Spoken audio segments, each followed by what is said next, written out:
What's good? It's your boy Fanon. Gonna talk about the favorite subject, man, that I vowed to stay on. Anthony Joshua vows to go to war with Deontay Wilder and not to box. Apparently, Anthony Joshua believes that he should have went on ahead and knocked out Joseph Parker, but he had decided that he was just going to outbox him to win that fight. So the reason that he didn't get a knockout was because he just chose not to knock him out.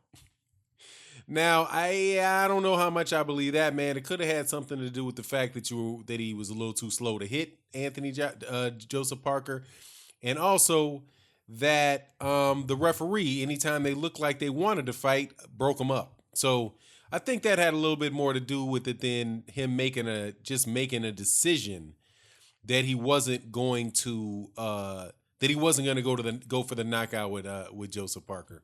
Now, before I go into this subject, and also Tyson Fury puts his 2 cents into the heavyweight division, and is quite clear about who he thinks the top dog is in the heavyweight division right now.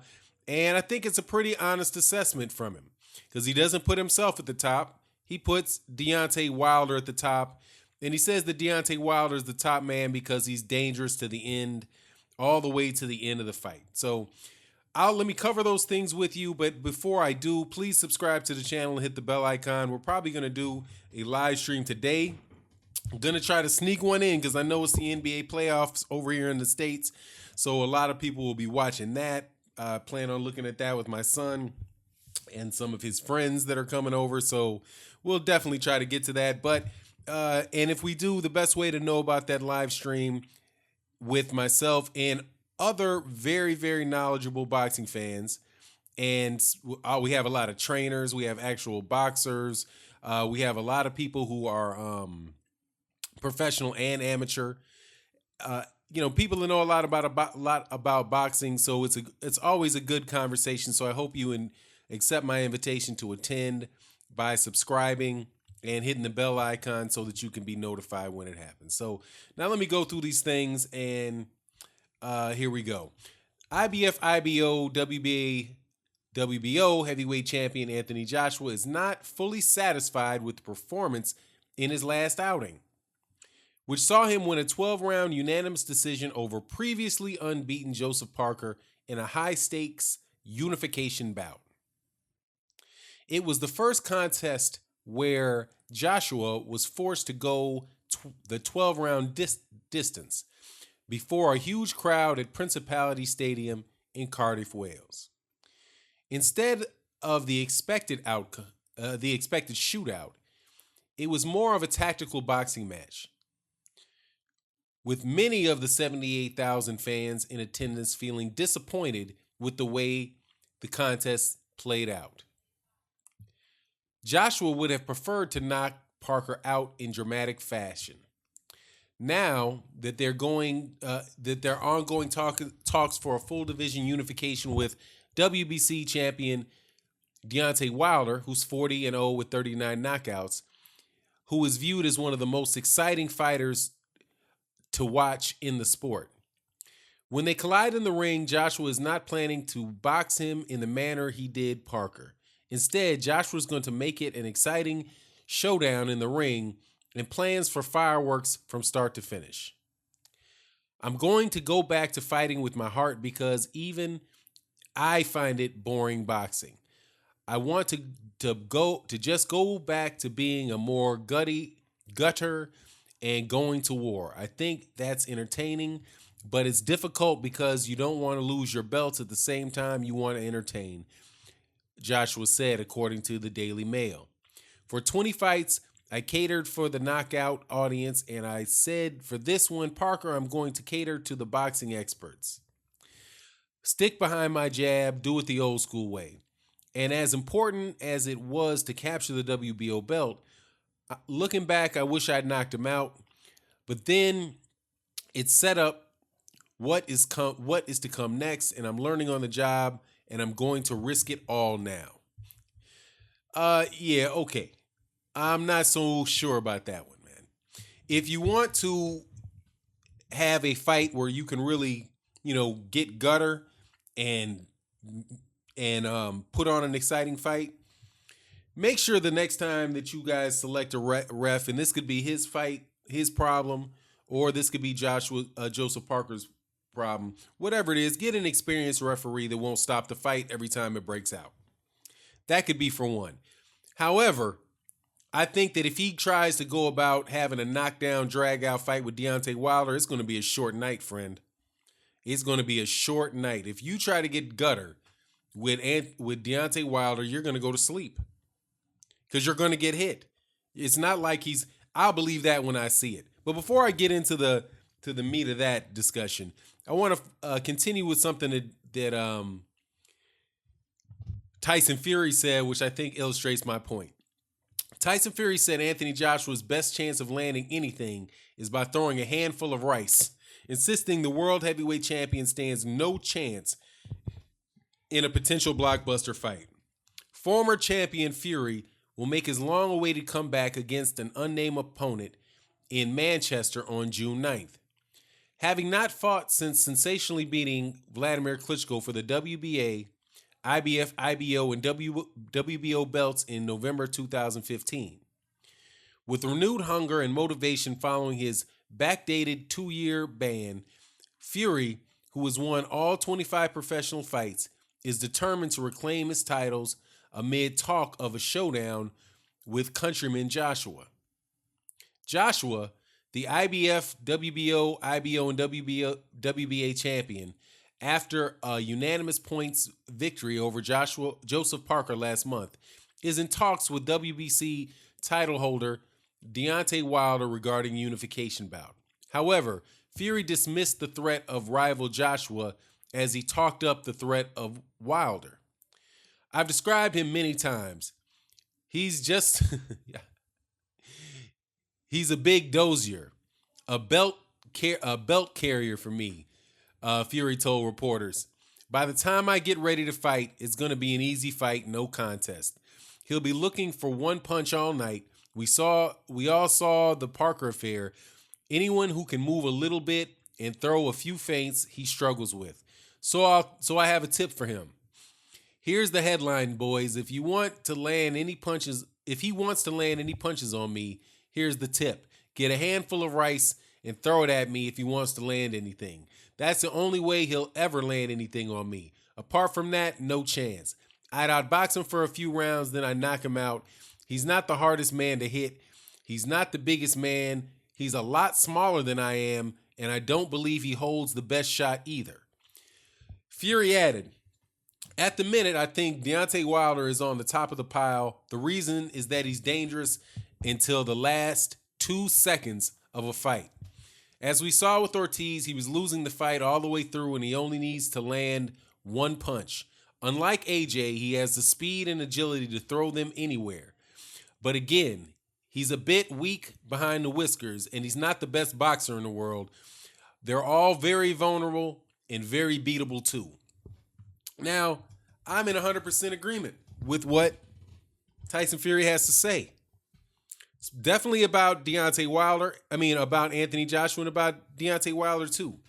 When it comes to facing Tyson Fury, and I've gotten this, and I've said this many times, I've said it in the live streams, I've said it in videos, and I think I've been pretty consistent with it, that Tyson Fury is much bigger, is a much bigger man than both Anthony Joshua and Deontay Wilder.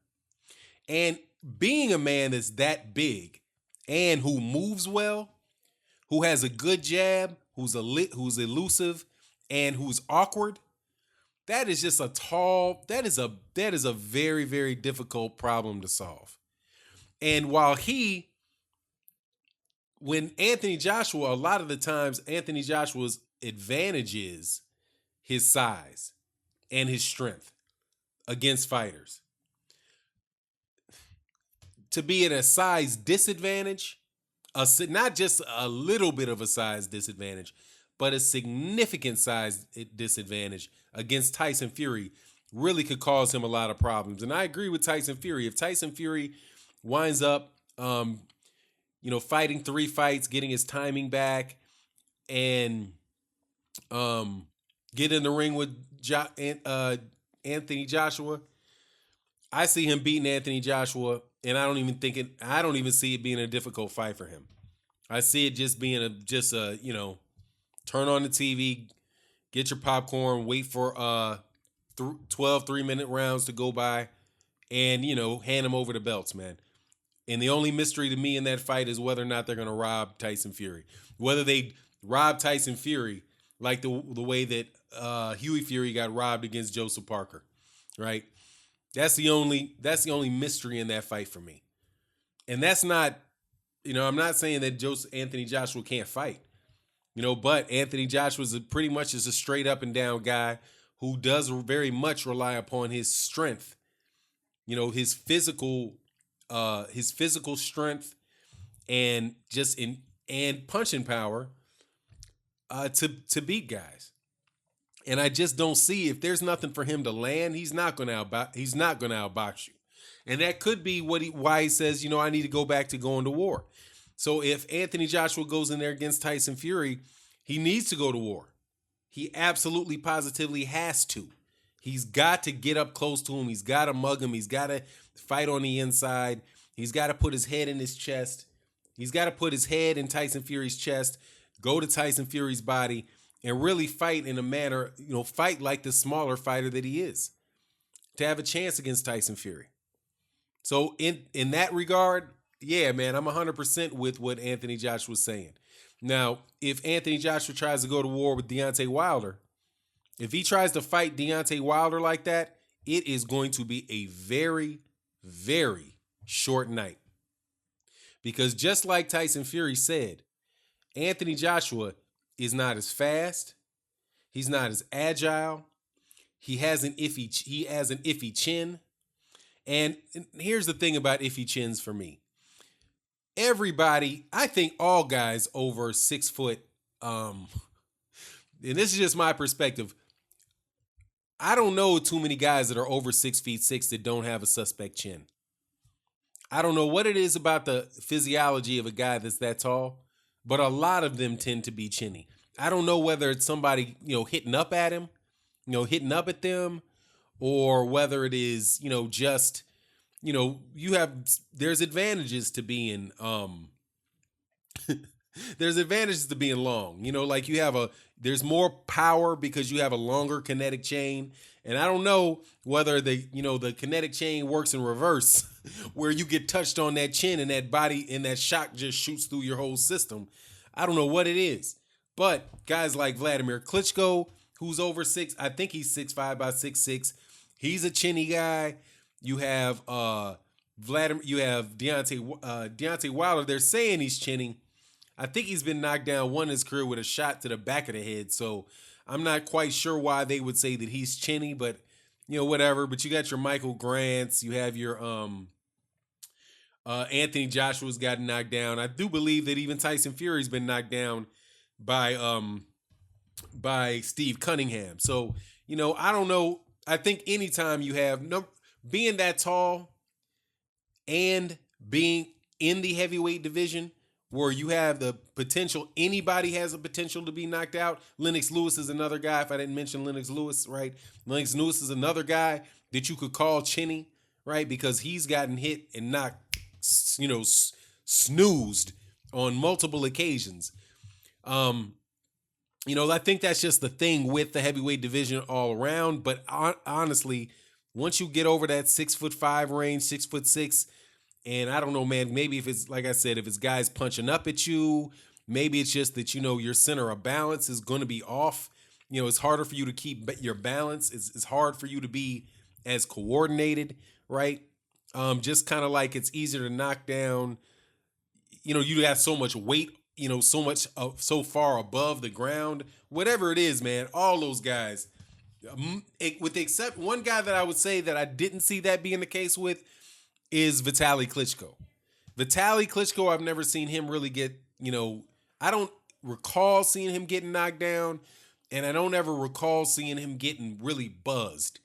I remember seeing him get his head almost split open by Lennox Lewis, but that's not a case where I would say that the dude was chinny. But most everybody else that I can think of that is of that height have had chin issues. But So going to war at that height with a guy that is big a puncher as Deontay Wilder, I guarantee you there is nothing Deontay Wilder would like more than to have Anthony Joshua say that he's going to come out there and he's going to throw a bunch of punches and try to be exciting.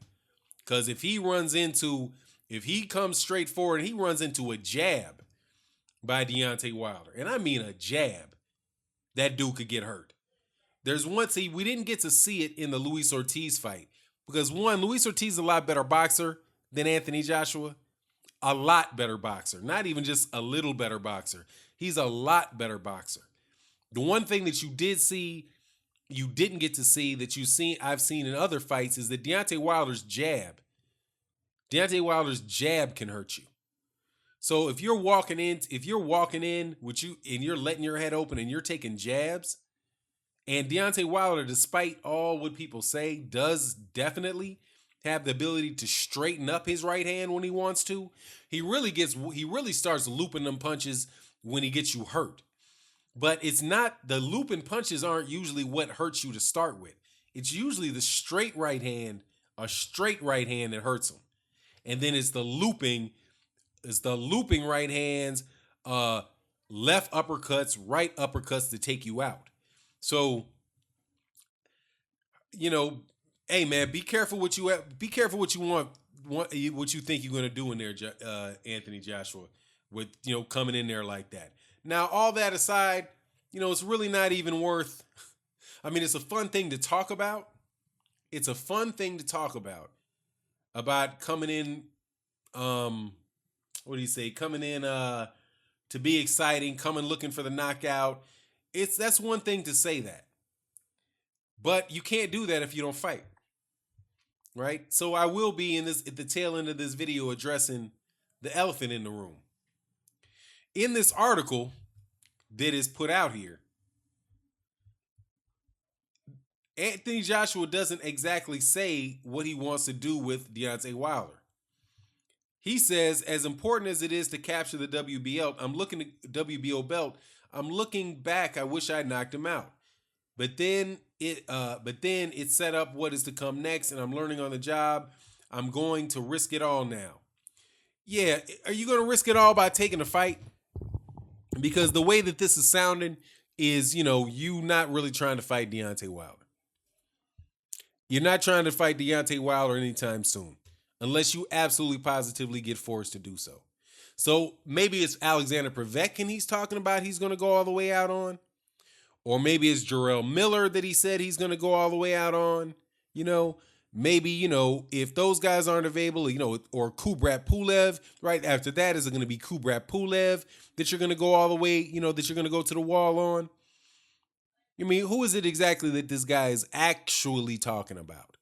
Now, we know that there's enough pressure on the cat now where he's got to mention it, Deontay Wilder, but, I'll see it. Like I said, I'll see it when I'll believe it when I see it. I will believe it when I see it. Until then, whatever, man. Whatever. But I don't believe that it was the fact that he didn't go for broke that he didn't get the knockout. I believe he's just too slow. He's just too slow to hit Joseph Parker with more than one punch at a time. He was barely able to hit Carlos Takam with more than one punch at a time. And Carlos Takam is far from the most fleet-footed fighter in the world. Honestly, this is the second time in a row. This isn't the first fight he didn't get a knockout, that he shouldn't have got a knockout. He didn't get a knockout in the Joseph Parker fight. He shouldn't have got a knockout in the Carlos Takam fight. That was an absolute, completely premature stoppage. Carlos Takam wasn't hurt. He didn't get knocked down. He was not in any danger. He just got hit with a big punch, took half a step back. Now, I can understand why, if you thought that was a good stoppage, why you might complain about Deontay Wilder getting hit with that very big right hook that Luis Ortiz timed, coming off the ropes. I can understand why people would think that fight should have been stopped. Because Deontay Wilder was in much worse trouble against Luis Ortiz than Carlos Takam was against Anthony Joshua. But you see what happened. Deontay Wilder cleared his head, came back, coasted the next round, won the round after. I believe he won the round after that, and wound up knocking him out. But hey, man, he never got that chance with Carlos Takam. So, but anyway, man, hopefully we'll get to see Anthony Joshua go all to the wall against Tyson Fury and Anthony Joshua. I mean, Joe and Dillian White. Oh my God, Anthony Joshua go in hard against Tyson Fury and Deontay Wilder. But you got to make the fight before that actually happens, and I doubt that they're going to try to do that until they coast out on this 8-year plan that they got. Anyway, I'm out. Peace.